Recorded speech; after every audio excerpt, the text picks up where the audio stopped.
안녕하세요. 저는 올해로 70대 후반이 된 고앵이라고 합니다. 세월이 참 많이 흘렀지요. 지나온 날을 돌아보면 참 기가 막히고 또 서글픈 일들이 많았습니다. 서로 다른 세상에서 살던 남녀가 만나 한평생 반려자로 만나 결혼을 했습니다. 저는 남편과 부부금슬이 좋았기에 남편이 언제고 제 곁에 있을 거라 생각했고 단 한 번도 남편이 제 곁에 없는 모양새를 생각해 본 적이 없었지요. 당시 남자들 치고는 우리 남편은 다정다감하고 굉장히 자상한 사람이었습니다. 저는 남편이 믿음직스럽고 사랑스러웠기에 아이를 많이 낳고 싶었습니다. 그래서 저는 3남 1녀를 낳았죠. 남편은 아이들에게 참 잘해주고 좋은 아버지 역할을 해주었습니다. 특히나 큰아들인 장남에게 늘 당부했죠. 만약 아버지가 먼저 세상 떠나면 네가 네 엄마랑 동생들 잘 돌봐야 한다. 네가 집안의 기둥이야. 네 아버지, 제가 동생들이랑 엄마 잘 모실게요. 그래, 참 든든하다 우리 아들. 남편은 뭐가 그렇게 못 믿어온지 매번 큰아들에게 그렇게 신신당부를 했고 큰아들은 기꺼이 그런 아버지의 바람을 잘 받아들였습니다. 남편은 큰아들 말에 안심을 하고는 했지만 말이 씨가 된다고 머지않아 남편은 제 곁을 떠나게 되었지요. 제 딴에는 젊은 적 남편을 병으로 잃고 하루아침에 과부가 되었을 땐 정말 정신이 아찔했습니다. 그날도 별다를 것 없이 평범한 날이었어요. 아침에 남편은 기침을 하면서도 저를 보며 웃었고 저는 바쁜 손으로 된장을 푼 냄비를 휘젓다가 그런 남편이 걱정돼서 말했습니다. 잠깐 병원이라도 다녀와요. 감기는 초장에 잡아야지. 매번 그렇게 병원하고 담쌓아 놓으면 병 생겨요. 모르는 게 약이랬어. 내 몸 내가 제일 잘 알지. 검사비로 우리 애들 옷이나 먹을 거 더 사줄 수 있는데 뭘 쓸데없는데 돈을 써? 당신 근데 안색이 별로 안 좋아 보여서 하는 말이에요. 아니면 피곤하면 좀 쉬어요. 일도 좋지만 그래도 당신 몸부터 챙겨야 돼. 고마워 여보. 역시 나 챙겨주는 사람은 우리 마누라밖에 없네. 그렇게 환하게 웃으며 대답했던 그 말이 제가 들은 그의 마지막 말이 될 줄은 꿈에도 몰랐습니다. 남편은 그렇게 일을 나갔고 저는 오는 길에 꼭 병원을 들렸다 오라 그랬는데 점심 무렵 갑자기 쓰러졌다는 전화를 받았습니다. 저는 손을 덜덜 떨며 좋지 않은 예감에 유달리 빨리 달려간 병원에서는 이미 남편 얼굴에 산소 마스크가 씌워져 있었고 의사들은 두어 마디도 건네지 않은 채 심장이 멈췄습니다 라는 말을 했습니다. 그 말을 들었을 땐 심장이 멎는 게 남편인지 나인지 구분이 안 되더군요. 장례식장 냉기 속에서 사람들 발걸음 소리가 울릴 때마다 저는 이게 현실인지 악몽인지 도무지 판단이 안 됐습니다. 왜 이토록 순식간에 이렇게도 허망하게 모든 게 무너지는 걸까? 며칠 전만 해도 한참 웃으며 같이 시장에서 멸치를 고르던 사람이었는데 이제는 싸늘하게 누워있는 그를 바라보며 멀쩡한 정신을 유지하는 게 오히려 이상한 일이었습니다. 그렇지만 저는 자식들이 있는 어미였어요. 남편 잃은 슬픔도 잠시였고 언제까지나 이렇게 주저앉아 있으면 자식들은 더 힘들어질 뿐이라는 것을 빨리 깨우쳤습니다. 그 사람 없이 잠드는 게 괴롭고 밥을 씹는 것도 서러웠지만 자식들 얼굴만 보면 정신이 번쩍 들더라고요. 엄마는 여자보다 강하다는 말을 저는 깨달았습니다. 울음은 밤에 몰래 베개에 묻어두고 해가 뜨면 눈을 뜨자마자 다시 전쟁이 시작됐습니다. 자식들부터 먹이고 입히는 일이 먼저였고 슬픔은 그 다음이었어요. 저는 자식들을 벌어먹여 살리기 위해 일단 나가서 일을 했습니다. 제가 여자인 줄도 모를 만큼 몸이 부서져라 이랬어요. 손톱 사이로 진물이 흐르고 머리는 하루에도 몇 번씩 굽어지곤 했지요. 새벽마다 산으로 올라갔습니다. 비가 오나 눈이 오나 꼭꼭 눌러 쓴 모자 밑으로 땀이 흘러도 두 손엔 쉴 새 없이 나무를 따 담았어요. 산을 다 내려와선 발에 물집이 터져도 주저앉지 않았고 다시 시장으로 갔습니다. 뭘 더 팔까 싶어서 저는 쌀을 가져다가 떡을 쪘어요. 처음엔 남이 만든 걸 떼다 팔았지만 곧 제 손으로 만들지 않으면 안 되겠더라고요. 새벽에 불을 피우고 쌀을 불리고 콩고물을 덮으면 온몸에 찐내가 배었죠. 그래도 그 떡을 사 먹고 고소하네 한마디 해주는 손님이 있으면 그날은 좀 살 것 같았습니다. 시장통 한복판에서 저는 절대 가게 문을 닫지 않았어요. 아픈 날도 있었고 쓰러질 뻔한 날도 있었지만 쉰다는 건 사치였습니다. 제 하루하루는 버티는 게 아니라 살아내는 거였어요. 오늘을 넘겨야 내일이 있다는 생각으로 그렇게 매일을 밀고 당기며 견뎠죠. 그러다 자식들을 챙겨주는데 저는 손목에 무리가 가는 것을 느껴서 입맛살을 찌푸렸습니다. 아이고, 손목이 왜 이러지? 너무 시큰시큰거리네. 손목이 너무 아팠습니다. 손끝에 감각이 뚝 끊긴 것처럼 저릿저릿했고 칼을 쥔 손에 힘이 들어가지 않더라고요. 그런데도 나무를 멈출 수는 없었습니다. 묵은 냉이를 다듬으면서 멍든 손목을 주무르다 말고 다시 고개를 숙였죠. 눈앞의 풀뿌리에 정신을 모으는 게 그나마 마음이 가라앉는 일이었거든요. 그때였어요. 등 뒤에서 지독하게 느끼한 말투로 제게 쓱 다가오더니 제 손에 자기 손을 포개더라고요. 아줌마, 그거 이렇게 캐면 빨리 못 캐지요. 이렇게 요령껏 캐야지. 남을 좀 캐봤다 하는 솜씨가 아니네. 하며 능글맞게 다가오더니 제가 당황해하며 어쩔 줄을 모르자 어느새 옆에 바짝 다가선 남자가 짓궂게 말했습니다. 에이, 웃어봐요. 그렇게 살지 말고 여자는 자고로 꽃처럼 사근사근하게 웃어야 돼. 라고 말을 하는데 그 순간 제 속에서 뭔가가 확 끊어졌어요. 누군가의 아내가 아닌 채로 여자 혼자 산다는 이유만으로 이런 대접을 받아야 하는 세상이 너무나 서러웠고 이악 물고 살아낸 내 지난 시간들이 너무 억울했어요. 고개를 번쩍 들고 남자를 노려봤죠. 지금 뭐라 했어요? 웃으라고? 너 지금 뚫린 입이라고 애엄마인 나한테 그게 할 말이냐? 말끝이 채 떨어지기도 전에 저는 옆에 있던 굵은 소금 한 움큼을 집어들었고 말도 없이 그대로 그 남자한테 들이부었습니다. 웃음은 네 엄마한테나 받아, 이 인간아. 에이, 뭐야. 뭐 이런 게 다 있어? 참, 뭐 꼴 같자는 게. 팔에 붙은 소금 알갱이를 털며 그 남자가 욕을 하고 돌아설 때까지도 저는 단 한 발자국도 물러서지 않았습니다. 저는 몸이 부들부들 떨렸고 아주 치가 떨리며 몇 날 며칠 잠을 못 이룰 수밖에 없었습니다. 그날 맘을 굳건하게 먹고 이후로 생각했어요.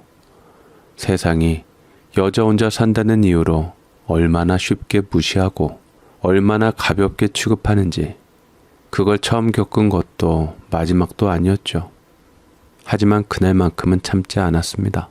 그리고 그날 밤 손목보다 더 아팠던 건 사람으로서의 자존심이었어요. 그런데요, 그래도 당시에 제가 그렇게 죽기 살기로 버틸 수 있었던 건 결국 사남매 자식들 덕이라고 생각합니다. 세상 사람들 누구도 나를 알아주지 않아도 내가 이 세상에 혼자가 아니라는 걸 집에 돌아오면 분명히 따뜻한 숨결이 기다리고 있다는 걸 알았기에 저는 무너질 수 없었습니다. 특히 첫째 아들은 어릴 적부터 남달랐어요.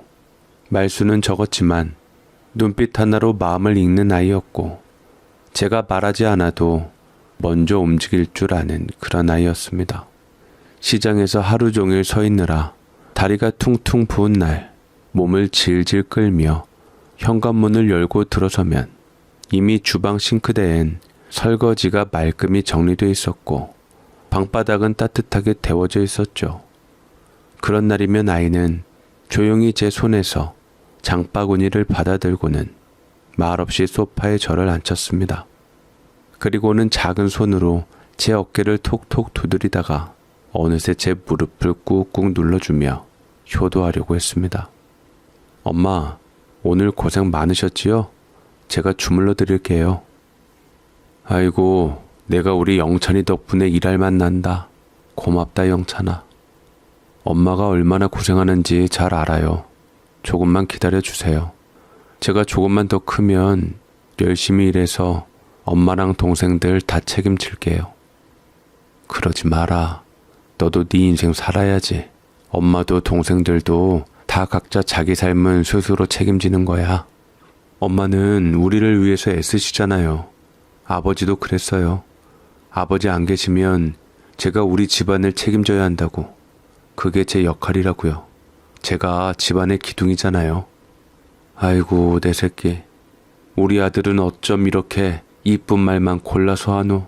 큰아들의 그 한마디에, 그 다정한 한마디가 제게는 세상에서 가장 좋은 약이었어요. 아무리 쑤시고 저린 몸이라도 그 말을 듣고 나면 힘든 하루가 스르르 녹아내리듯 사라졌습니다. 지독했던 고단함도 바가지 긁히는 시장통의 소음도 그날의 험한 날씨마저도 다 덮이는 기분이었어요. 제 품속에 있었던 아이들은 몰랐을 거예요. 그 작고 따뜻한 손이, 그 말 한마디가 엄마를 다시 일으켜 세우는 기둥이 되어줬다는 걸. 특히나 힘들었던 제게 큰아들은 말 그대로 든든한 기둥이었습니다. 저 혼자서 감당하기 벅찼던 사남매들, 그 작은 어깨로 하나하나 챙기며 스스로는 단 한 번도 힘들다는 소리를 한 적이 없었습니다. 세상에 그렇게 속이 깊은 아이, 그렇게 철든 아이가 또 있을까요? 어디를 내놔도 부끄럽지 않은 말 그대로 효자였습니다. 사실 머리도 아주 비상했어요. 선생님들도 입을 모아 말했습니다. 영찬이가 상담 때 대학을 안 간다 했는데 제가 볼 땐 영찬이 성적으로는 서울에 좋은 대학 갈 수 있거든요. 똑똑한 녀석이고 공부에 뜻이 있는 녀석인데 아무래도 집안 형편 때문에 많이 망설이고 있는 것 같아서 제가 교사로서 마음에 안 좋더라고요. 영찬이 어머님이 설득하셔서 어떻게 해서든 대학을 꼭 보내시면 나중에 영찬이 미래에도 큰 도움이 될 것 같아요. 네, 알겠습니다, 선생님. 제가 어떻게 해서든 영찬이 설득해 볼게요. 저는 선생님과 상담하고 돌아오는 길에 너무나도 마음이 아팠습니다. 괜히 일찍 간 남편이 원망스러웠습니다.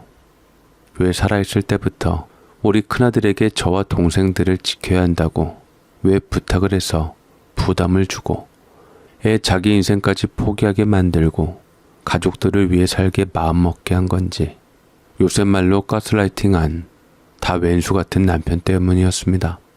다른 건 몰라도 선생님까지 저렇게 얘기를 하시는데 어떻게 해서든 영찬이 대학을 보내야겠다고 마음을 먹었습니다.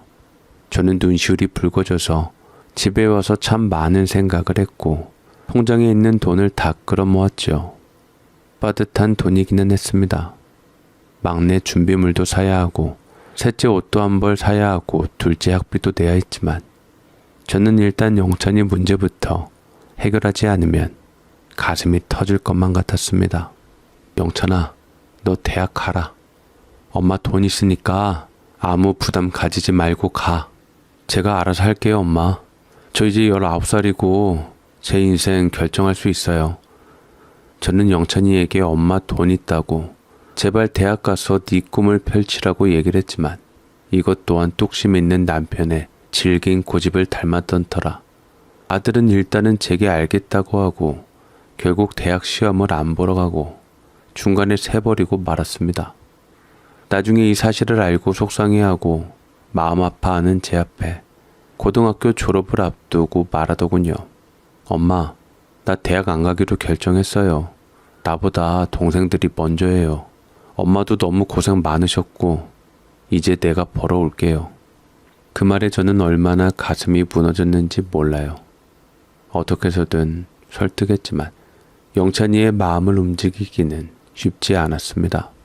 왜냐면 그 아이 눈에는 결심이 서 있었고 그 결심은 단단한 쇳덩이처럼 절대로 움직일 수 없는 것이었거든요. 졸업식이 끝나자마자 큰아들은 사회에 바로 발을 들이며 이미 미리 얘기한 공장으로 바로 갔습니다. 처음에는 작은 철강 부품 만드는 곳이었는데 소음은 귀가 멍멍해질 정도였고 기름때가 묻은 손은 씻어도 매캐한 냄새가 가시지 않았죠. 하지만 아이는 한 번도 인상을 찌푸리지 않았습니다. 야간에도 일하고 주말에도 특근을 뛰며 일감을 닥치는 대로 받아냈어요. 공장 일이 끝나면 막노동까지 나가더군요. 몸이 2개라도 모자랄 판인데도 아들은 저에게 번 돈을 차곡차곡 쥐어주며 말했습니다. 엄마, 이걸로 장사할 떡재료 사요. 동생들 학원비도요. 그 손에 쥐어진 돈이 많고 적고는 중요하지 않았어요. 그 돈은 땀과 기름과 피로 젖은 세상에서 가장 묵직하고도 따뜻한 돈이었거든요. 큰아들 덕에 저는 세상을 버티며 의지할 수 있었고 동생들 또한 어렵지 않게 배움의 끈을 이어갈 수 있었어요. 그렇게 큰아들이 저와 함께 허리 펼 날 없이 일한 덕에 집안 살림이 서서히 숨통이 트이기 시작했습니다. 다 큰아들 공이고 덕이었습니다. 동생들 뒷바라지를 말끔히 해냈고 모두 대학교까지 빠짐없이 보내주었습니다. 등록금이 빠듯할 땐 본인 도시락을 김치 하나로 때우면서도 단 한 번도 동생들 앞에서 돈 걱정을 내비치지 않았습니다. 그게 당연한 일처럼 묵묵히 해내던 아이였어요.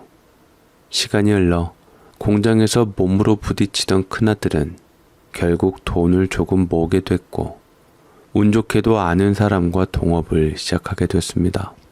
사업 초창기엔 밤낮도 없이 뛰었습니다. 어떻게 해서든 성공하겠다는 집념과 노력이 느껴졌습니다. 큰아들은 잠 한 번 제대로 이룬 적 없이 거래처를 찾아 새벽길을 달리고 서류 봉투를 들고 비 오는 날에도 문을 두드리며 기회를 잡으려 안간힘을 썼습니다.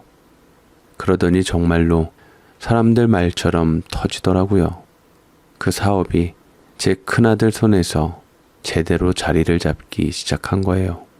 매출이 오르고 직원이 늘어나고 사무실이 커지더니 어느새 성공한 사장님이 되었죠. 하지만 그 와중에도 아이는 단 한 번도 자기 멋대로 돈을 쓰는 법이 없었어요. 남들처럼 외제차를 타거나 번듯한 아파트를 장만하기보다 늘 가족 먼저였죠. 조카들 학비까지 맡아서 내고 결혼 앞둔 동생에게는 혼수까지 도와주며 마치 자기 자식처럼 모두를 챙겼습니다. 지금 돌이켜봐도 어떻게 그럴 수 있는지 저는 그저 놀라울 뿐이었습니다. 큰아들은 그냥 가족을 위해서라면 뭐든지 내어주는 걸 당연하게 여겼거든요. 그러다 보니 정작 본인 결혼은 자꾸만 미뤄지게 되었습니다. 사귀던 여자들이 있었는데도 조금만 더 사업에 욕심을 부리고 가족들만 챙기니 결국은 곁을 떠나버리기 일쑤였고 아들은 외로움을 일로 채우려고 노력했습니다. 영찬아, 왜 이렇게 야유였냐? 끼니 거르면 안 된다. 바쁠수록 밥 챙겨 먹어야지 몸 상하지 않아.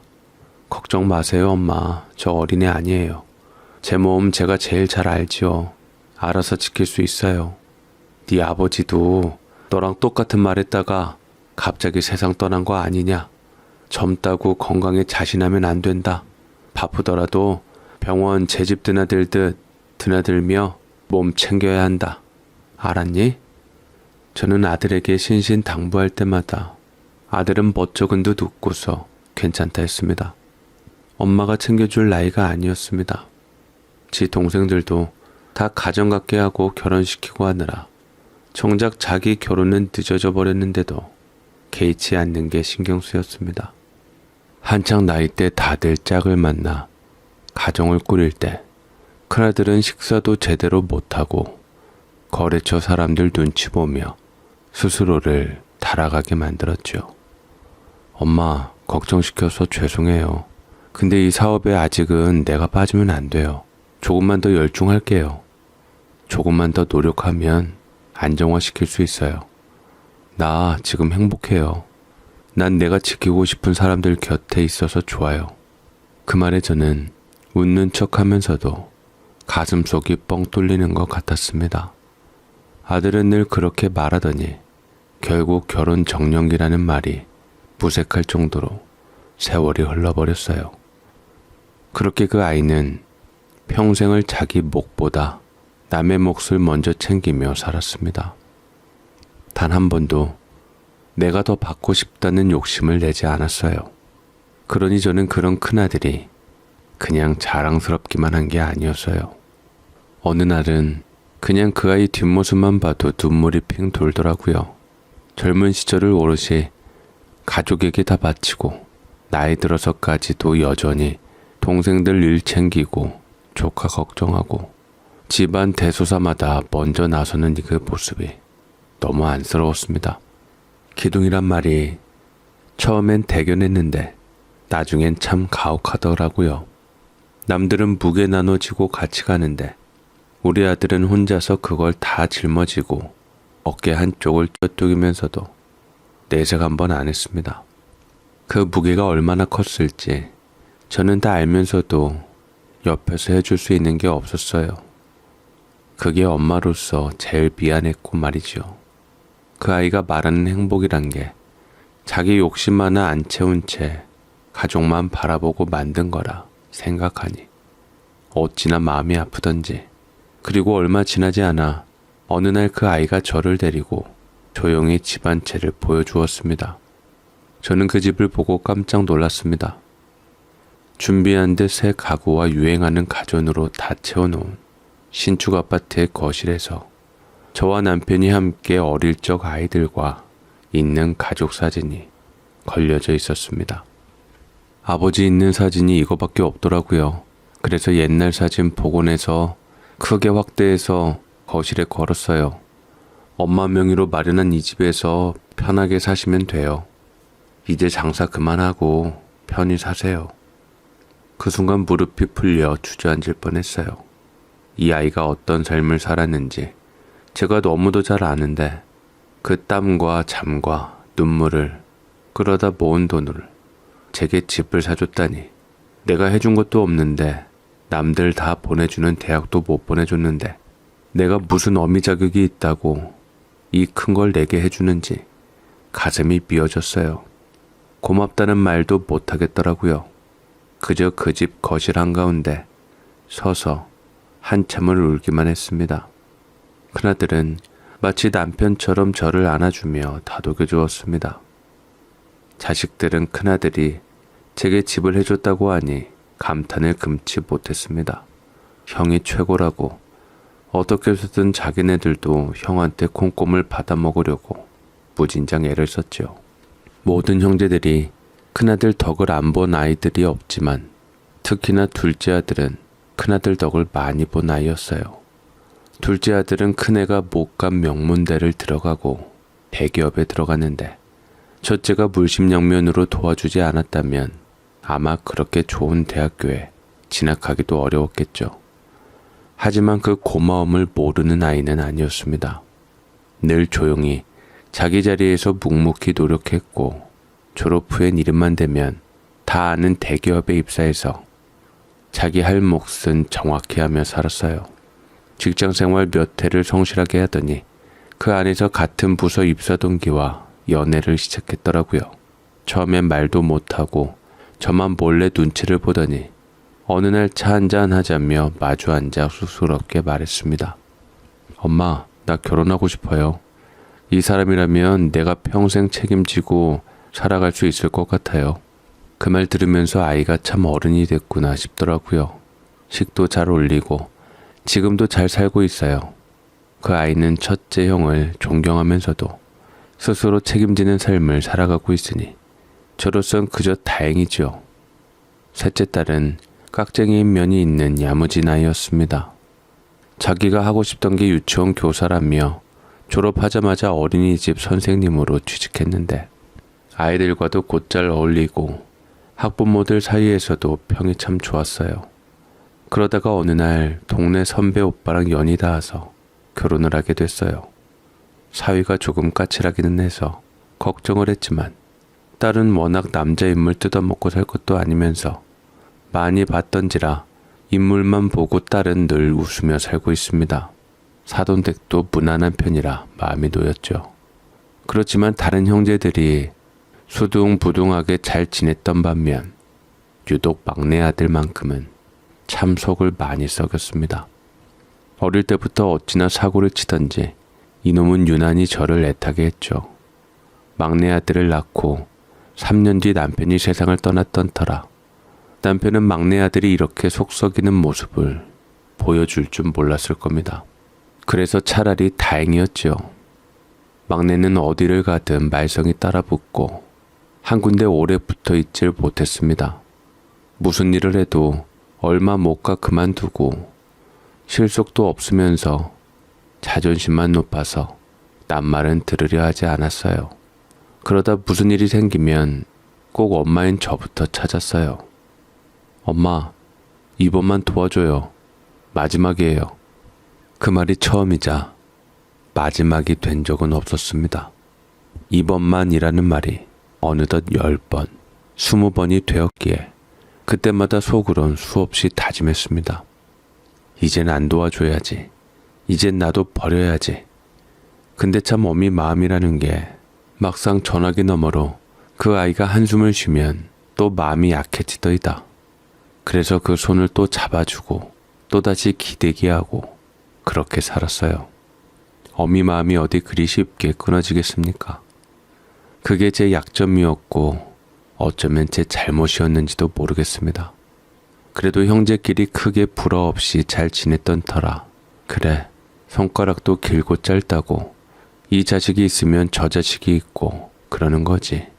어떻게 다 바르고 올바른 녀석만 나오겠냐 싶어 이해하며 살았는데 저는 남편을 잃은 것에 이어 세상에 태어나 더 큰 충격과 아픔을 갖게 되었습니다. 어느 날 큰 아들에게 싸서 보낼 반찬을 마련하기 위해서 장바구니에 야채며 생선이며 한가득 담아들고 골목길을 돌던 찰나 갑자기 전화가 왔고 물건을 내려놓고 힘들게 받았더니만 다급하게 저를 불렀습니다. 어머님 큰일 났어요. 영찬 씨가 뭐? 우리 영찬이가 왜요? 무슨 일 있어요? 순간 불안한 예감이 싹 돌며 머릿속이 멍해지며 손에 들고 있던 바구니가 바닥에 쏟아졌습니다. 안에 든 것들이 구르든 말든 저는 눈앞이 하얘졌습니다. 말끝을 맺지 못하던 지인의 입술에서 겨우 뱉어진 단어 사고라는 말에 저는 두 다리에 힘이 풀려 그대로 주저앉았지요. 뒤늦게 정신 챙겨 제발 아니겠지. 우리 영찬이가 그럴 리가 없다며 그 옛날 남편을 잃었을 때 충격은 아닐 거라 단정짓고 병원 응급실로 달려갔지만 아이는 이미 싸늘하게 누워 있었고 제가 기억하는 그 따뜻하던 눈빛도 웃던 입술도 모두 굳어 있었어요. 어머님, 죄송합니다. 교통사고를 당해서 심정지 상태로 저희 병원에 도착해서 손을 미쳐 쓸 수가 없었습니다. 의사의 말이 들리는 둥 마는 둥 저는 아무 소리도 듣지 못한 채 울지도 못했어요. 그저 아들의 손을 잡고 떨리는 입술로 영찬아, 우리 아들 어떻게 하며 부르기만 했습니다. 그렇게 말 한마디 없이 인사 한 줄 없이 제 인생의 버팀목이었던 그 아이는 하루아침에 제 곁을 떠났습니다. 더 믿을 수 없었던 건 그 뒤로 밝혀진 진실이었어요. 지고는 머뭇거리다가 그동안 가족 앞에서 덤덤한 척 웃기만 했던 영찬이가 그동안 얼마나 치열하고 힘들게 살았는지 제 앞에서 털어놓았습니다. 아실지 모르겠지만 회사 동료라 믿고 함께 일하던 사람이 사업자금 명목으로 사기를 쳤어요. 그 바람에 영찬 씨가 보증까지 섰던 거금의 빚을 떠안게 되었고 사람 좋은 성격에 누구에게 하소연도 못한 채 스스로 짊어지게 되었어요. 그 무게가 얼마나 무거웠을지 혼자서 속이 타들어갔을 영찬 씨의 심정을 생각하면 지금도 마음이 아파요. 그날도 끝내 견디지 못해 술을 마신 채로 밤늦은 도로를 걷다가 그만 사고를 당한 거였더라고요. 얼마나 괴로웠으면, 얼마나 외로웠으면 그 아이가 그런 길을 걸었을까. 저는 아들의 괴로웠을 심정을 100번 1000번 이해하며 장례식에 목 놓아 울며 아들을 힘겹게 보낼 수밖에 없었습니다. 하지만 아들이 간 후 그 흔적 또한 처참했습니다. 제게 남겨진 건 아들의 빚더미였죠. 결혼도 못한 채 생을 마감한 첫째 이름으로 등록된 채무들은 모두 제게 돌아왔고 유산이란 것도 없으니 집이며 통장에 든 잔고까지 압류 대상이 되었죠. 결혼도 못한 채 생을 마감한 첫째의 이름으로 등록된 채무들은 모두 제게 돌아왔고 유산이란 것도 없으니 집이며 통장에 든 잔고까지 압류 대상이 되었죠. 그 아이가 평생 가족 위에 모아놓은 것들이 한순간에 날아갔습니다. 자식들이요. 그렇게 의지가 되었던 아이들이었는데 첫째 아들을 떠나보내고 제가 그 무거운 빚을 홀로 떠안게 되었을 때 정작 남은 자식들은 모두 조용해졌습니다. 어느 날부터인가 전화를 해도 받질 않았고 문자에도 답이 없었어요. 다들 혹시라도 제가 연락해서 돈 이야기를 꺼낼까봐 슬그머니 발길을 끊어버린 거겠죠. 그때 처음이었습니다. 자식들에게 배신이란 걸 느껴본 게 한평생 먹이고 입히고 재우며 지켜온 자식들인데 이렇게까지 외면을 당할 줄은 몰랐습니다. 제 마음은 시커먼 물 속에 빠져 숨도 못 쉬는 사람처럼 가라앉고 있었고 더할 나위 없이 절망했습니다. 내가 잘못 키운 걸까? 너무 많이 내어준 탓일까? 대체 어디서부터 잘못된 건가? 스스로를 탓하다 밤새 이불을 붙잡고 흐느끼기도 했습니다. 저는 큰아들의 빚을 갚기 위해서 살던 집을 팔기로 하고 아들의 사망보험금이 있었던 터라 이걸로 일단 일부 빚을 변제하기로 마음을 먹었습니다. 저는 작은 원룸이나 빌라로 갈 계획을 꾸몄고 어떻게 해서든 큰아들 마지막 가는 길에 누가 되지 않게 빚을 감당해내리라 다짐했습니다. 하지만 그 와중에 변수가 생겼고 그 변수의 존재는 막내였지요. 차라리 모를 걸 그랬나 싶기도 했지만 그 아이는 여전히 아니 예전보다 더 엉망이 되어 있었습니다. 제대로 된 직장 하나 없이 하는 일마다 얼마 못 가서 손 털고 나오기 일쑤였고 돈을 벌 줄도 모르면서 결혼을 했다는 거예요. 그나마 며느리라도 단단한 사람일까 싶었는데 그 아이 또한 막내와 어찌 그리 닮았는지 주식에 손을 대더니 집안 돈을 죄다 털어놓고는 전세 보증금까지 날려버렸더라고요. 애는 셋이나 낳아놓고 수입은 없고 카드값은 쌓이고 집은 당장이라도 나가야 할 판인데 그 위태로운 상황을 해결하겠다며 찾아온 막내는 술에 쩔어 있었고 눈은 풀려 있었으며 입에서는 울먹이는 소리로 엄마 좀 도와줘요 제발 이라는 말만 반복했습니다. 그 모습을 보는데 제 속이 뒤집히더군요. 그 아이를 때려서라도 정신 차리게 해야 하는데 손이 안 올라가더라고요. 그저 꾹 담은 입술로 제가 코가 석자이기도 했기에 결연하게 말할 수밖에 없었습니다. 없다.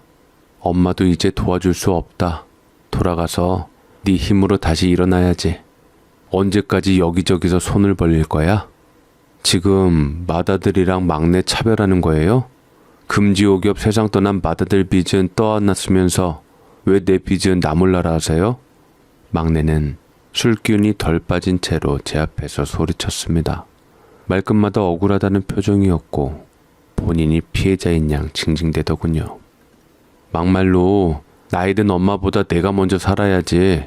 남들은 다 자식 걱정한다는데 엄마는 나는 안중에도 없고 형 빚부터 갚으려는 거야? 그 말을 들었을 때 저는 정말이지 목을대가 떨리고 손이 부들부들 떨렸습니다. 어떻게 저 아이가 그 형을 그런 식으로 말할 수가 있을까요? 눈을 지그시 감았다 떴습니다. 가슴 깊은 데서 꾹 눌러두었던 분노가 그 순간 확 치밀러 올랐습니다. 네 형 보험금을 어떻게 너 살자고 내어달라 그럴 수 있냐? 그걸로 네 형 빚 갚아야지. 나 살겠다는 게 아니라 얼른 빚부터 털어야 하지 않겠냐? 네 형 살아있을 때도 자기 목 안 챙기고 동생들만 챙기던 사람이야. 근데 네가 지금 그 형 보험금까지 눈독 들여? 그걸로 네 빚을 갚겠다 하면 그게 무슨 소리인 줄 알아? 다 죽겠단 얘기야. 이놈아. 그 돈마저 없어지면 우린 진짜 끝이야. 제 말이 끝나기도 전에 막내는 고개를 획 돌려 나가버렸고 후 며칠을 잠잠히 지내더니 어느 날 통장이 이상하다는 걸 알게 되었어요. 보험금 일부를 정리하려고 조회했는데 금액이 털려 있었습니다. 피를 말리듯 한 푼 두 푼 남겨놓았던 그 보험금이 이미 인출돼 사라졌다는 통보를 받았습니다. 심장이 떨리며 위기감이 느껴졌습니다. 세상에 그 돈이 어떤 돈인데. 믿고 싶지 않았지만 조용히 확인해보니 그 돈 막내가 가져간 게 맞았어요. 어떻게 그럴 수 있었을까요? 형의 마지막 남은 흔적이자 가족의 마지막 숨통이던 그 돈을 자기 빚 갚겠다고 몰래 손을 댄 겁니다. 언제 털어갔나 생각해보니 막내는 아무렇지도 않게 저녁 시간쯤 제 집에 들렀어요. 엄마, 밥 뭐 있어요? 늘 그렇듯 능청스러운 얼굴이었죠. 저는 아무 말 없이 냄비를 올리고 국을 데우고 묵은 김치에 찬밥을 말아줬어요. 아무리 속을 썩이고 상처를 줘도 자식이 밥을 먹겠다고 찾아오면 그 손을 거절할 수가 없겠더라고요. 그날따라 음식물 쓰레기를 버리러 나가는 제 걸음을 막내는 유독 부지런히 챙겼어요. 엄마, 내가 버릴게요 하지도 않고 그냥 무심하게 앉아서 밥만 먹더군요. 그 짧은 몇 분 사이였어요. 제가 현관문을 나서 쓰레기통에 봉투를 버리고 돌아오자 막내는 태연히 식사를 끝내고 물도 마시지 않은 채 나가더군요. 뭔가 이상했지만 저는 그저 지친 몸을 소파에 눕히는 것밖에 생각이 안 났습니다. 며칠 뒤 은행에 들렀다가 계좌에 이상이 있다는 통보를 받고 알게 됐습니다. 첫째 아들의 보험금 일부, 그 마지막 생명줄 같은 돈이 인출됐고 그 흔적이 고스란히 막내가 머물렀던 그날의 시간과 겹쳐 있었어요. 세상에 이런 왼수가 어디 있겠습니까? 죽은 아들의 이름으로 받은 마지막 위로금이 제 손으로 키운 또 다른 아들 손에 아무런 말도 없이 도둑맞은 거였습니다. 가슴이 덜컥 내려앉고 머리에서는 뜨거운 것이 쏟아지는 기분이었습니다. 아무리 생각해도 이건 사람이 할 짓이 아니라고 생각이 들었고 막내 아들이 원망스러웠습니다. 그날 밤 저는 혼잣말을 수없이 되뇌었고 숨 쉴 때마다 가슴이 조이고 눈물이 아니라 속이 먼저 울더라고요. 결국 저는 남은 빚을 감당하기 위해 아들네 집에 이어 전세 준 원래 집마저 팔아야 했습니다. 그 집은 원래 남편과 함께 살던 집이었어요.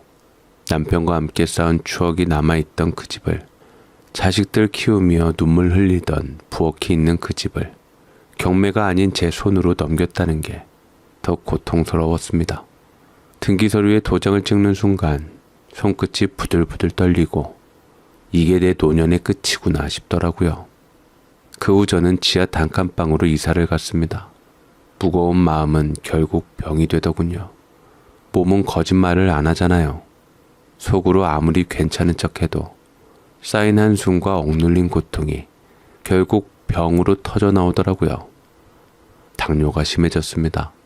손끝이 저리고 발바닥이 바늘로 찌르듯 아팠고 하루에도 몇 번씩 현기증이 밀려왔어요. 한 번은 부엌에서 물을 따라오다 그만 쓰러져 머리를 부딪혔는데 피가 나는지도 모르고 한참을 누워 있었습니다. 그날따라 바깥에서 빗소리가 유난히 컸는데 그 소리가 꼭 제 안의 울음 같았어요. 이불 속에 몸을 웅크린 채 혼자 누워있으면 내가 지금 이렇게 누워있다가 숨이 멎어도 아무도 모를 거구나 하는 생각이 스멀스멀 올라옵니다. 자식들이요. 한 통의 전화도 없었습니다. 낳아주고 먹여주고 입혀주고 다 다 키워놨더니 아프다는 소식을 모르는 건지 모른 척 하는 건지 그런 생각이 들더군요. 나는 이제 이 아이들에게 안부 한 번 물을 가치도 없는 존재가 되었구나. 그게 제일 서글펐어요. 돈이 없으니 건강이 없으니 이제는 엄마라는 존재도 무게가 사라진 것 같았어요. 벽에 기대어 앉아 있다가 문득 그 많던 아이들 발소리가 하나도 남지 않은 집안을 바라보면 정적이 너무 커서 숨소리조차 죄스럽게 느껴질 때가 있었습니다. 그 적막이 제 외로움을 고스란히 울려주고 있었습니다. 저는 결국 바닥에 기어오르듯 몸을 겨우 일으켜 세웠습니다. 이대로 죽을 순 없다. 그것 하나만이 저를 다시 움직이게 했습니다. 몸뚱이는 다 망가졌지만 마음만은 무너지지 않으려고 이를 악물었어요. 그렇게 다시 세상 밖으로 나갔습니다. 어떻게든 살아야 했으니까요. 빚을 갚고 내 두 발로 서서 최소한 마지막만큼은 내 스스로를 지키고 싶었습니다. 그래서 제가 택한 건 남의 집 파출부 일이었습니다. 처음엔 자존심이 밟히는 기분이었어요. 저보다 젊은 사람들이 소리치듯 지시하고 뒷정리는커녕 내뱉듯 툭 던지는 말투에 가슴이 저릴 때도 많았죠. 그래도 참았어요. 밥값은 내가 벌자. 죽는 날까지 내 손으로 먹고 살자고 마음을 다잡으며 말입니다. 늙은 몸으로 남의 집 화장실을 닦고 무릎 꿇고 방바닥을 밀다 보면 어디 하나 안 쑤시는 데가 없었고 팔꿈치는 물에 불어 헐고 허리는 끊어질 듯 했지만 돈을 한 푼 두 푼 손에 줄 때마다 그래도 숨은 좀 쉬어지는 기분이었습니다. 딸아인 그 아이 또한 연락 한 번 없이 살더군요. 결혼해서 잘 사는 것까진 알지만 엄마가 어떤 처지에 있는지는 알려고도 하지 않았습니다. 어린이집 선생하던 아이가 어쩌다 이렇게 마음이 모질어졌을까 싶어 한동안 가슴을 쓸어내리곤 했습니다. 생활은 말 그대로 버티는 거였습니다. 달마다 돌아오는 월세 날에는 가슴이 콕콕 쑤셨고 생활비는 늘 마이너스였으며 전기요금 고지서 하나에도 마음이 내려앉곤 했습니다. 그래도 하루하루 손가락으로 빚을 깎아나가듯 버텼습니다. 그런데요, 그렇게 아무 희망도 아무 기대도 없이 살아가던 그 어느 날 기적처럼 전화 한 통이 걸려왔습니다. 그 번호는 모르는 번호였고 받을까 말까 망설이다가 떨리는 손으로 통화 버튼을 눌렀는데 그 전화 한 통이 제 인생의 남은 페이지를 뒤흔들게 될 줄은 그땐 몰랐습니다. 전화기 너머의 목소리는 낮고 또렷했습니다. 어르신, 혹시 고앵이님 되시나요?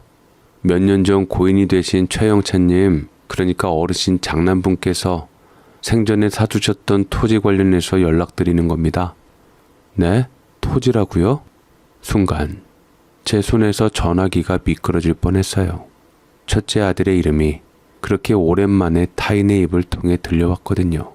저는 예전에 아들이 나중에 결혼하면 회사 공장과 집 짓고 이것저것 농지를 가꾸겠다 사놓은 부지가 있었는데 세금만 나가고 위치적으로도 좋지 않아서 몇 번이나 팔려고 했지만 임자가 나타나지 않아 거뒀던 것이 생각이 났습니다. 임자가 없다고 그 땅 때문에 퍽이나 골머리를 쌓아나 맸는데 뜻밖의 소식에 그야말로 놀라웠지요. 그 땅은 그건 그냥 맹지라고 알고 있는데 아무 쓸모도 없어서 아들이 살아생전 팔리지 않아서 고민이 많았어요. 제 말에 그쪽은 말을 잇고서 흥분된 목소리로 제게 차근차근 알려주었습니다. 그게 말입니다. 지금 그 일대에 대규모 개발이 확정되면서 상황이 달라졌습니다. 어르신께서 상속받으신 그 땅 지금 2만 평이 넘는데요. 생각하시는 것보다 훨씬 가치가 커졌습니다. 네? 그게 정말이에요? 그 땅이 개발이 된다고 했다고요? 심장이 쿵 내려앉았습니다. 생전에 첫째가 그 땅 때문에 골치를 썩이면서도 한숨을 쉬며 그러더군요. 엄마, 이건 당장은 아무것도 아니지만 언젠간 이 땅이 우리 집을 지켜줄 날이 올 거라고 생각하고 그냥 갖고 있어야 할 것 같긴 해요. 통임자가 없지만 또 좋게 생각하면 좋겠네요. 나중에 세금값 하겠죠 뭐. 그 말이 귀에 생생했어요. 그땐 그냥 철없는 소리 한다며 대수롭지 않게 넘겼는데 그 맹지가 지금은 세금값 정도가 아니라 금싸라기가 되어 돌아온 겁니다. 처음엔 믿기지 않았습니다. 확인하러 관청이며 부동산이며 뛰어다니는 내내 머릿속이 하했어요. 그리고 마침내 모든 걸 눈으로 확인했을 때 그건 기적이었습니다. 진짜로 말도 안 되게 기적 같은 일이 제게 찾아온 거였어요. 2만 평이 넘는 그 땅은 개발 소식이 퍼지자 며칠 사이에도 시세가 치솟았고 매입 문의 전화가 쉴 새 없이 들어왔습니다. 처음 계약한 가격보다 무려 10배 가까운 시세 차익이 나기 시작했습니다. 땅을 팔고 받은 돈이 50억이었어요. 통장에 숫자가 찍히던 순간 저는 화면을 몇 번이고 껐다 켜며 눈을 의심했죠. 이게 정말 내 이름으로 들어온 거야? 지하 단칸방의 좁은 테이블 앞에 앉아 떨리는 손으로 잔고 확인을 반복하던 제 모습이 지금도 생생합니다. 숫자는 분명히 존재했고 제 이름으로 찍혀 있었고 그걸 보는 순간 저는 아무 말도 못하고 그저 두 손을 덜덜 떨었지요. 그날 밤 저는 바로 첫째의 납골당으로 갔습니다. 손에는 따끈한 통장 한 권과 꽃 한 다발 그리고 뜨거운 마음을 꼭 쥐고 있었습니다. 아들 앞에 서니 말이 나오질 않더군요. 숨을 들이쉬며 간신히 꺼낸 첫마디는 그래도 네가 애미를 살리게끔 하려고 이렇게 땅을 남겨놨구나. 그 자리에서 저는 참 많이 울었습니다. 말없이 고개를 숙인 채 그 아이가 생전에 얼마나 외로웠을지, 혼자 감당한 무게가 얼마나 무거웠을지 그 모든 걸 뒤늦게 껴안고 통곡했어요. 제 손엔 이제 돈이 있었지만 그 아이의 손을 다시는 잡을 수 없다는 게 무엇보다도 가슴을 짓눌렀습니다. 하지만 그 아이가 남긴 마지막 유산을 허투루 쓸 수 없었습니다. 먼저 해야 할 건 빚 갚는 일이었습니다. 그동안 제 이름으로 남아있던 크고 작은 채무들을 다 정리했어요. 한 장 한 장 채권 서류를 찢어버릴 때마다 가슴 한켠이 조금씩 가벼워지는 걸 느꼈습니다. 이제 다시 시작할 수 있다. 그 생각이 처음으로 들었죠. 그리고 저는 조용히 마음을 먹었습니다. 다시 거창하게 사치하며 살자는 게 아니라 남은 노년만큼은 누구 눈치도 보지 않고 쫓기지 않고 살자는 마음이었어요. 남의 집살이하며 망가진 몸은 생각보다 더 깊이 상해 있었습니다. 허리는 굽어 있었고 무릎은 계단 한 칸만 올라가도 비명을 질렀고 팔 관절은 걸레를 쥐는 것조차 버거울 만큼 굳어 있더군요. 돈이 없던 시절엔 아파도 참고 넘기는 게 일상이었지만 이제는 달랐습니다. 첫째 아들이 남긴 기적 같은 유산 덕분에 저는 제 몸을 돌보는데 돈을 쓸 수 있게 되었어요. 이게 얼마나 큰 안도감인지 살아보지 않은 사람은 모를 겁니다. 그날부터 저는 매일 정형외과에 갔습니다. 처음엔 의사 선생님이 제 무릎을 만져보곤 혀를 찼습니다. 이거 많이 참으셨네요. 연골이 거의 닳았습니다. 그 말이 서글펐지만 한편으로는 이제야 누군가 제 고통을 들여다봐 주는 것 같아 이상하게 마음이 놓였어요. 그 후로 하루도 빠짐없이 물리치료를 받으러 다녔습니다. 전기찜질을 하면서 눈을 감고 있으면 삶이 아주 천천히 제 몸에서 빠져나갔던 그 지난 날들이 하나하나 떠올랐어요. 하지만 더는 울지 않았습니다. 이제는 울지 말자고 내 몸부터 다독이자고 마음을 다잡았으니까요. 치료를 계속 받다 보니 몸이 놀랍도록 반응을 보였습니다. 하루가 다르게 무릎 통증이 줄었고 걷는 걸음에도 점점 힘이 붙기 시작했죠.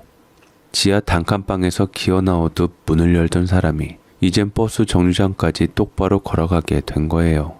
무엇보다 건강에 힘썼던 것이 저를 다시 사람으로 만들어 주었습니다. 한때는 바닥이었지만 몸이 회복되니 마음도 생각도 서서히 살아나더군요. 그러던 어느 날이었습니다. 전화기가 울렸습니다. 오랜만에 울리는 벨소리에 낯선 떨림이 느껴졌어요. 화면을 보니 둘째 아들이었습니다. 마지막으로 통화한 게 언제였는지도 기억나지 않을 만큼 오래됐고, 그동안 제가 아파서 병원에 드나들고 빚 때문에 집을 팔고 지하 단칸방에서 살아가는 동안 단 한 번도 안부조차 물은 적 없던 아이였습니다. 받아야 하나 말아야 하나 망설이다가 손가락이 먼저 통화 버튼을 눌렀습니다. 엄마, 잘 지내세요? 처음부터 어색한 말투였어요.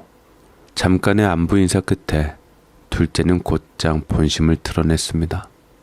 엄마, 그 땅 팔아서 50억 벌었다면서요?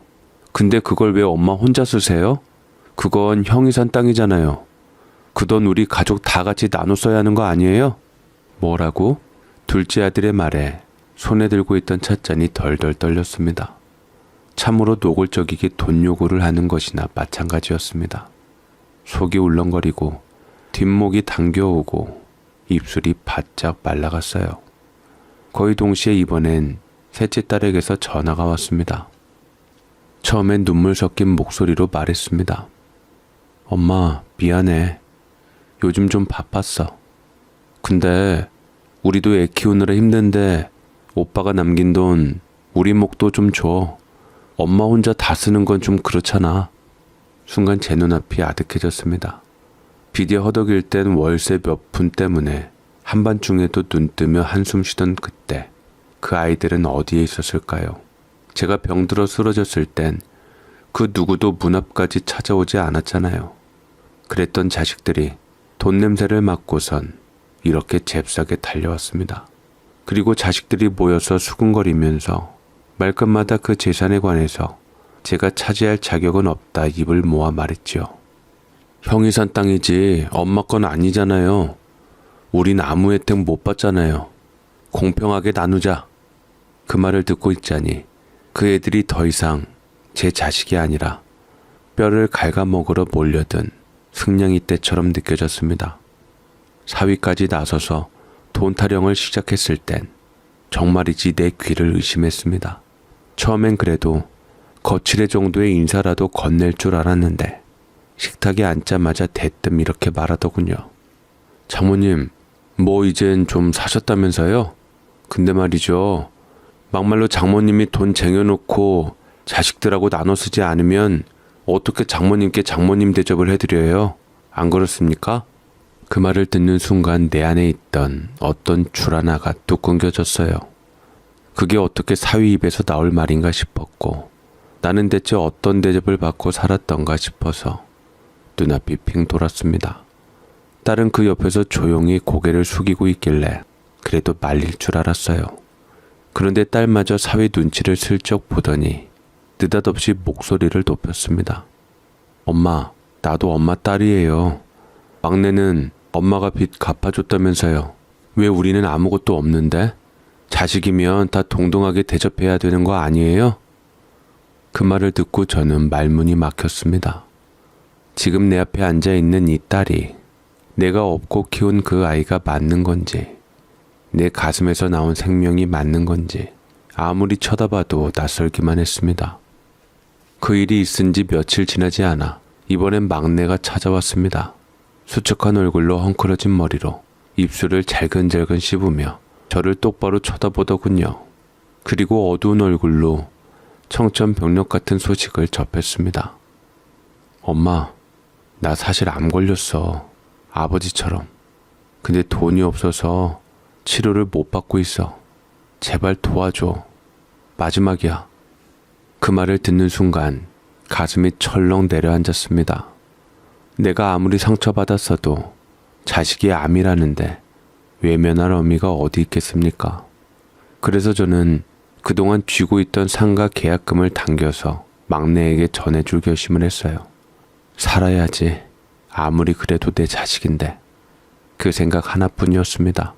그런데 그 일이 거짓이었다고 정말 기가 막히게도 딸의 입을 통해 밝혀졌습니다. 엄마, 순진하게 그걸 믿었어? 아직도 막내한테 속아? 걔 병원 안 다녀. 암도 아니지. 얼마나 몸이 튼튼한데 그렇게 멀쩡한 애가 무슨 암이야? 그냥 엄마한테 타낸 돈 또 주식에 물타기로 넣겠다고 그러는 거야. 병원은커녕 술집에서 봤다던데? 그 말을 듣고 저는 두 눈을 질끈 감았습니다. 세상이 빙글빙글 도는 것 같았어요. 그 아이가 아프다는 말에 심장이 무너져 내렸는데 그게 거짓이었다니. 어떻게 내가 낳은 자식이 자기 어미의 마음을 그렇게 짓밟을 수 있는지 도무지 이해가 가지 않았습니다. 막내를 바라보며 저는 울부짖었어요.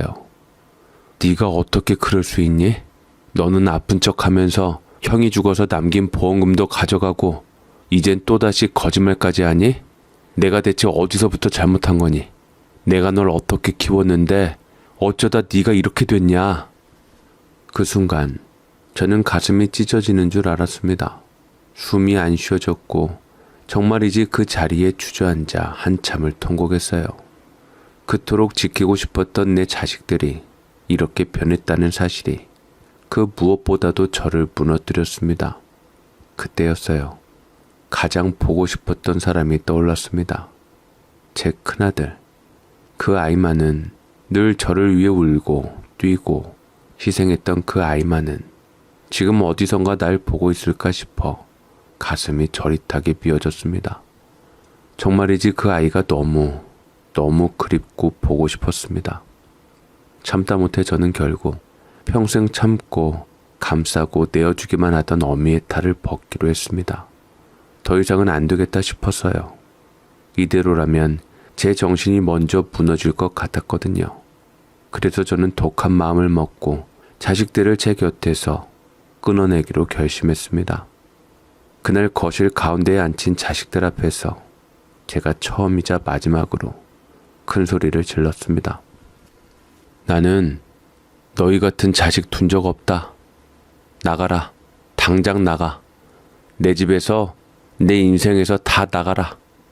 입에서 그 말이 나올 땐 가슴이 찢어지는 줄 알았어요. 하지만 더는 눈물로 감싸줘선 안 된다는 걸 이제서야 알게 됐습니다. 그래야 제가 살 수 있었고 그래야 큰아들이 지켜주던 그 마음을 끝내 지킬 수 있었으니까요. 그 뒤로는 전화도 받지 않았습니다. 문자도 읽지 않았고 초인종이 울려도 나가지 않았습니다. 세상이 고요해지는 줄 알았죠. 그런데 그들은 또 다른 방법을 들고 왔습니다.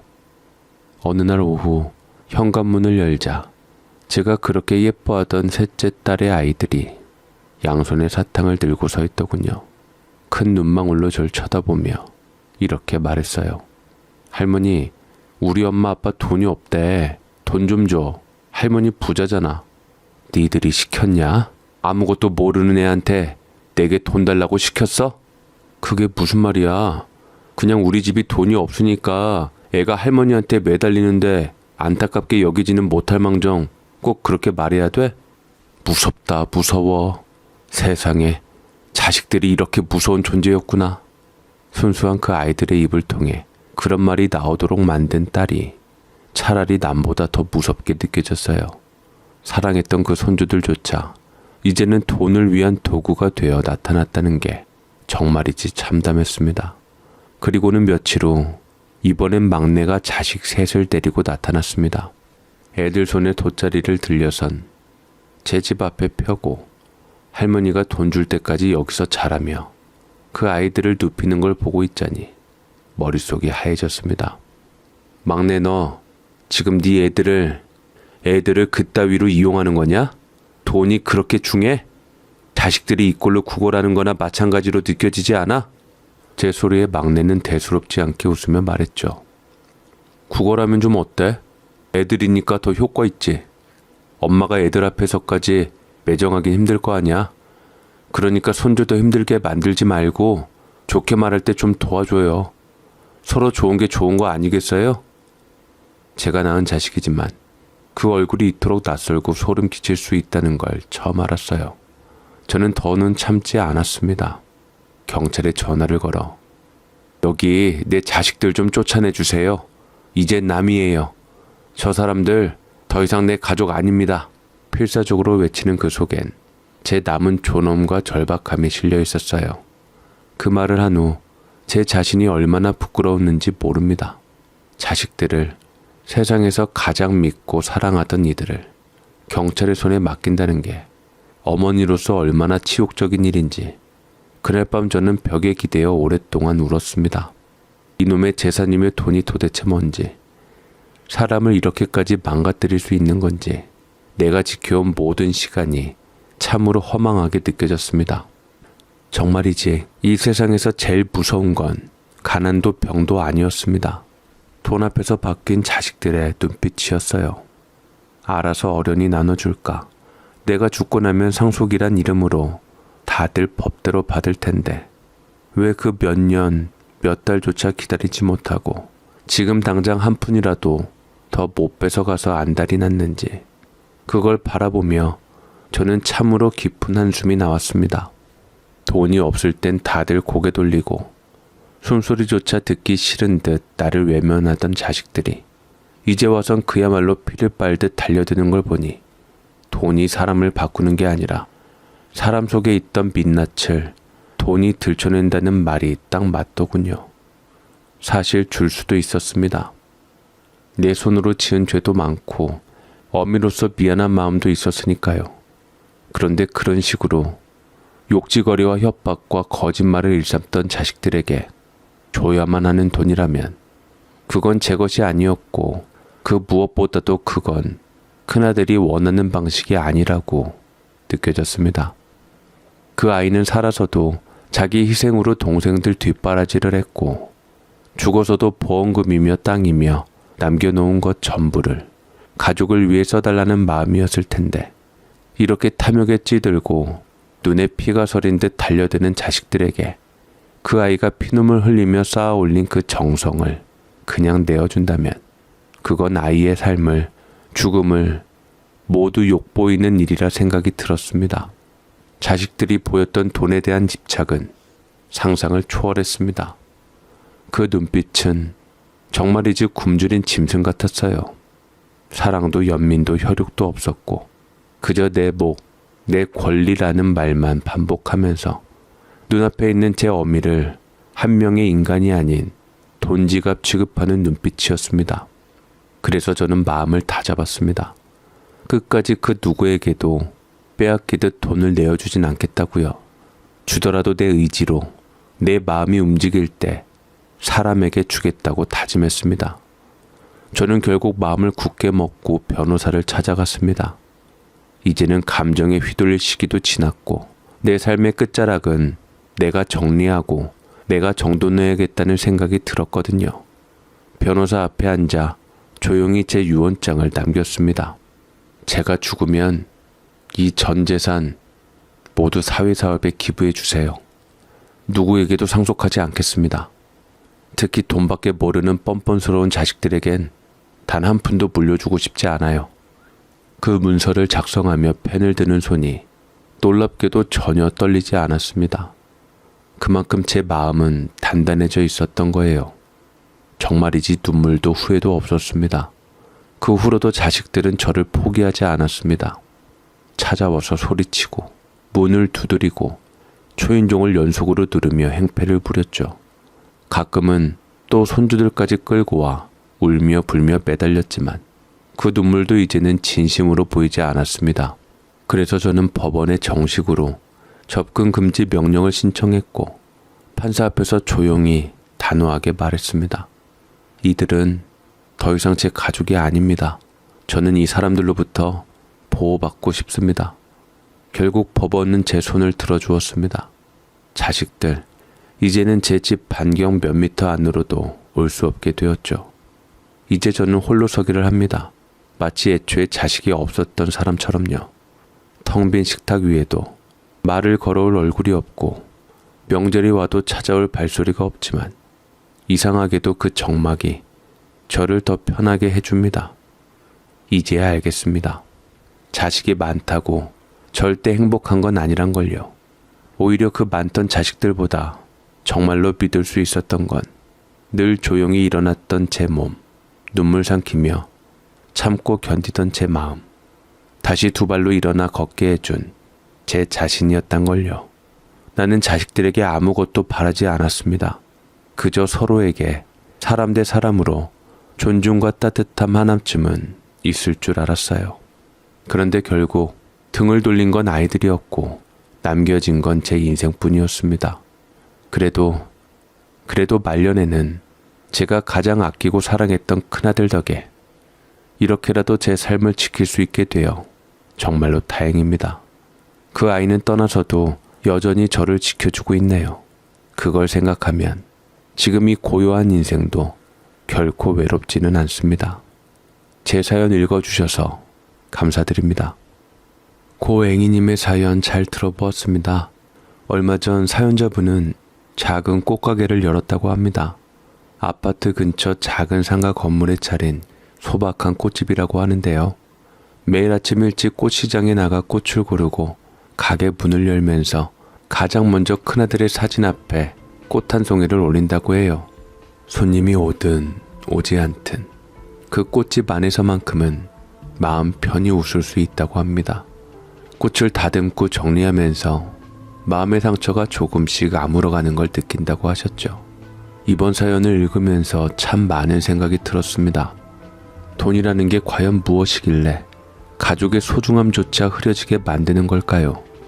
자식이 많으면 노후가 든든할 거라는 생각, 우리가 너무 당연히 여겼던 그 말이 오늘은 왠지 허망하게 들립니다.